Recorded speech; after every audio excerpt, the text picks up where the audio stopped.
Yung tanan. Magandang araw sa inyong lahat. Nakikiisa ako sa sambayanang Pilipino sa pagdarasal, pag-aayuno at pagbubukas ng ating puso ngayong Semana Santa.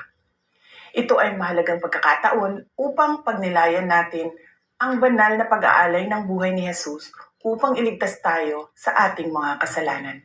Magsilbisa ng ilaw sa atin ang sakripisyo ni Jesus at patatagin natin ang ating pananampalataya sa mga panahong tayo ay nagiging mahina, nawawalan ng pag-asa o punong-puno ng pasaning, galit at mga hangaring lumaban sa ating kapwa.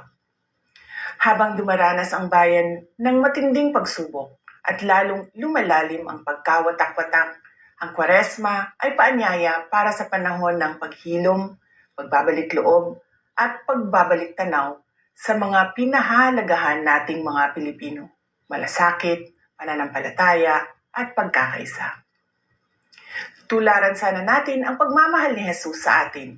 Ituro ito, palaganapin ito, at gamitin ito sa ating pagsusulong at pagpapalakas ng mga komunidad na nananampalataya, nagsisilbi sa kapwa at sa bayan.